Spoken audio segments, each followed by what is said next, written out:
Hey, what's up everybody? It's Kevin from Rookie Wild. I wasn't going to post this video. I made it a while back, but I think it's worth posting because there's not too many reviews like this out there. So I hope you enjoy. Intro.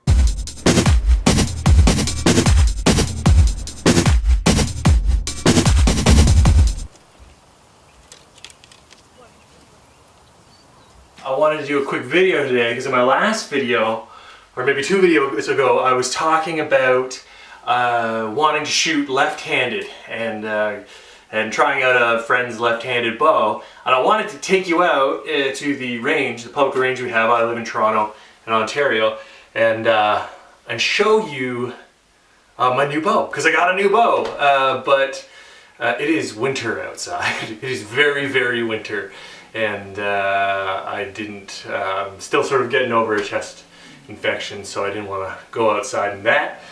So I'll show you some stuff here. I'll shoot a little downstairs on basin range. So without further ado, I will show you the bow. It's a wood riser.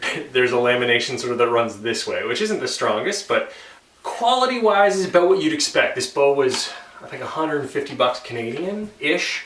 I got it from the folks at Canada Archery online, and I'll put a link in the description because they were great to deal with. I dealt with a guy named Gordon there. The limb pockets, and this is something I wasn't expecting for such an unexpected bow, the limb pockets can be aligned.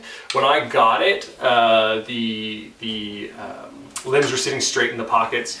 Gordon had checked it out for me and everything like that. That can be a problem with these cheaper Ragims, is that sometimes there's a mismatch. Sometimes the limbs are crooked when you get them on delivery. I've read about that online too. It's a sort of a common thing. So so definitely check it out when you get it. But you can do limb alignment. I haven't done it yet. I'm not sure how well it works, but it's possible, which is not something I expected on this bow. It has a fairly thick throat, which I really like. It's really comfortable in the hand. Like, it's got a big handle. So if you're looking for something small, this isn't the bow for you, but I like that. I got big hands. I'm 6'4". My arms are monkey-ish, so it certainly helps me out.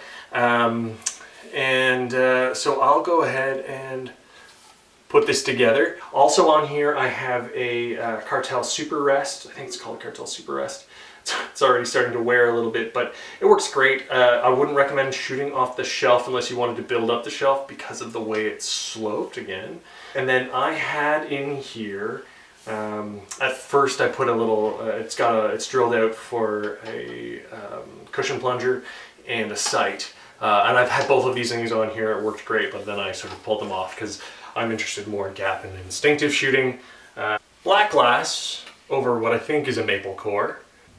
And 30 pounds is a nice comfortable, like, as I'm switching from right to left, so like all my back muscles are keyed into shooting right. It's different, it feels different when you switch. But if you are left-eye dominant, I suggest going left from the beginning. It's kind of a pain in the ass, but it will serve you better over time, I believe. I was on Trad Talk, one of the forums, and I said, I'm thinking about switching, should I switch? And everybody who was who had the same problem as me, cross-dominant shooters, they're like, switch, you'll never regret it, you'll never go back. And I agree with that. I've had this for a couple weeks. The little bit that I have gotten to shoot inside, downstairs, has been really, really nice. So that's the bow. I find that there is, because it's a wood riser, because it's a long wood riser, and because it's, you know, kind of thick laminations and stuff like that, it does have not insubstantial hand shock, especially at my draw, because I'm overdrawing it by, I think now, like, I'm drawing about 30.5 inches. I've settled. I was bigger, I was smaller, so about 30.5 inches. So that is why I started looking for ways to dampen down. I want to put some, what do they call it? Limb saver vibration suppressors on the limbs. I don't want to put something on the string just because the arrows I have are already overspined for this bow, so I don't want to slow it down more. So we'll see. Then I picked up a couple. So these I already had. These are Blackout X5 Envies.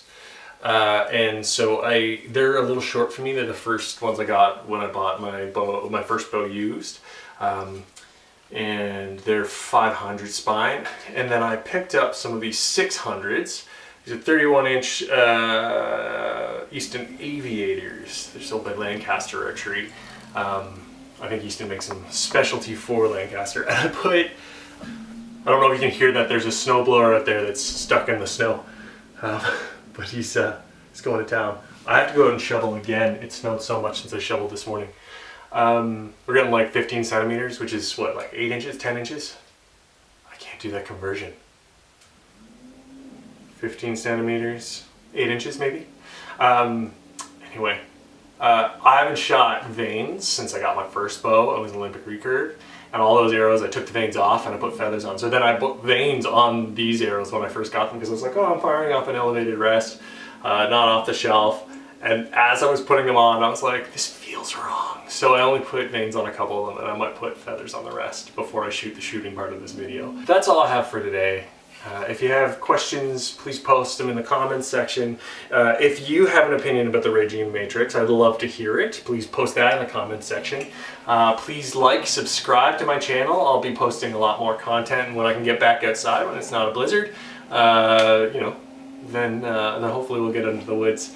And I'll see you next time. Thanks a lot.